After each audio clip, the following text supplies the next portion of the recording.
The alarm buzzed loudly in the small, cramped apartment. Jasmine Carter, a young mother in her early 30s with tired eyes and a warm smile, jolted awake. She looked over at her son, Malik. Sleeping peacefully on the couch, she whispered softly, brushing his hair back, "Time to wake up." "Baby, we've got a long day." Malik opened his eyes slowly. "Is it a school day?" "No, baby. But Mommy has work, and you're coming with me." She moved quickly, preparing breakfast on their old stove. The cabinets were nearly empty, just enough cereal for Malik and a slice of toast for herself. As she packed his backpack, she tucked in his favorite toy dinosaur and a coloring book. She glanced at the clock. "We've got to run." Rain sprinkled down as they walked briskly to the cafe where Jasmine worked. She carried an umbrella in one hand and held Malik's small hand tightly with the other. Inside the cafe, Jasmine set Malik up in the back storage room on a milk crate, placing his snacks and drawing supplies around him. "Just stay here, okay? Be quiet, and don't open that door." Malik nodded solemnly. Jasmine hurried out to the front, tying on her apron and starting the coffee machine. The breakfast rush came in waves. She darted between tables with practiced ease, smiling at customers even though her mind kept drifting to the back room. Then it happened. Malik, needing to use the bathroom, pushed open the storage door and peeked out. Mr. Thornton, the cafe owner, spotted him immediately. "Jasmine," she turned, panic flashing in her eyes. "Is it your son? Again?" "I'm sorry. There was no one to watch him. It's just a day. I swear. I told you last time, Jasmine. This is a business, not a daycare, please. Mr. Thornton, I can't lose this job." But he shook his head, his face hot. "You're done here. I can't keep repeating myself. You're fired." The words hit like a blow to the chest. Jasmine stood frozen, her hands trembling. Malik walked to her, hugging her leg. Confused, they left the cafe quietly. The rain had stopped, but everything felt heavier now. Jasmine sat at the unemployment office later that day. Her number finally called. After hours of waiting, she approached the desk with Malik in her arms. The clerk clicked through her information on the screen. "You'll need a signed termination letter to process this, otherwise. The wait time could be up to 4 weeks. But I need help now. I have a child." "I understand, Mom. But those are the rules." Jasmine walked out into the late afternoon light, holding Malik's hand tighter than ever.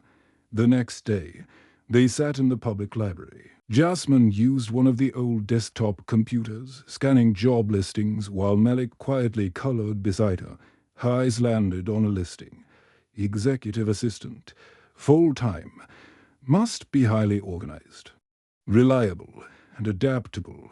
Salary, $50,000 annually. She hesitated. It felt out of her league, but she clicked apply anyway. She used the library printer to print her resume and cover letter and submitted the application. She didn't expect a response, but later that afternoon, her phone rang. "Miss Carter, this is Lancaster Industries.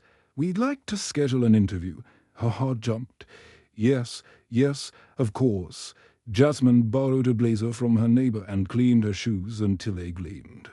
On the day of the interview, she dressed Malik in his neatest clothes and coached him as they rode the bus. No running, no yelling. Sit quietly. All right. They arrived at a glittering office building downtown. Jasmine took a deep breath as she held Malik's hand and walked through the revolving doors. The receptionist looked up with a friendly smile. "Hi, I'm here for the 10 a.m. interview with Mr. Lancaster. Name, Jasmine Carter. You're right on time, please. Have a seat." She sat nervously. Malik fidgeted beside her, whispering, "Are we in a castle?" "Something like that." She smiled. Soon, they were called in. Andrew Lancaster sat behind a massive desk, tailored suit, silver watch, and a face both sharp and approachable. He looked up from her resume and paused. "You brought your child?" "Yes, sir. I had no one else today. I know this is unprofessional, but I really need this job." Andrew leaned back, studying her. "Tell me about your last job."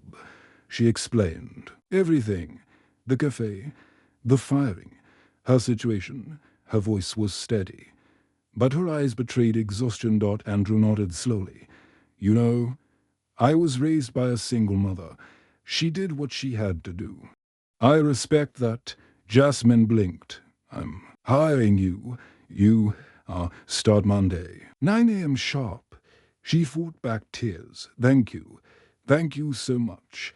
Monday arrived, and Jasmine stepped into Lancaster Industries with confidence. Andrew greeted her warmly.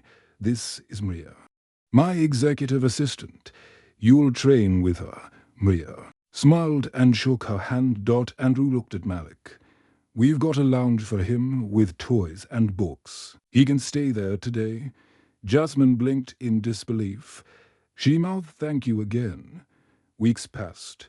Jasmine absorbed everything: scheduling, filing, reports. She stayed late, learned fast, and became irreplaceable. Malik loved the lounge, making friends with other staff kids. One night, in the break room, Jasmine opened up to Maria. "Sometimes I still feel like it'll all be taken away, like I don't belong here." Maria handed her a cup of tea. "You do. You've earned it, and more." One afternoon, Jasmine came to work with a fever. She sat at her desk, pale and dizzy. Andrew stopped by. "You okay?" "I'll get through it. You've already done enough. Go home. We'll push the pitch to tomorrow." She nodded, grateful for the compassion. Several weeks later, Andrew gathered the staff for an announcement. "This month's Employee of the Month, Jasmine Carter." Gasps and applause followed. He handed her a plaque and a check. "You've changed the rhythm of this company, and we are so lucky to have you." Jasmine gave a small speech, barely able to hold back tears. "Thank you. I just wanted to build a better life for my son. I didn't expect to find a family here too." A few nights later, Jasmine attended Malik's school art show. His drawing read, "My mom at work." It showed a tall woman in heels standing in front of a building with a sun above it. Jasmine took a photo of it, smiling. "That's me." Malik nodded proudly. "You're a boss lady." One morning, Jasmine walked past the old cafe. Mr. Thornton was at the counter. He did a double take. Jasmine, she wore a blazer and heels, phone in hand, just grabbing a coffee. "I'm on break from work."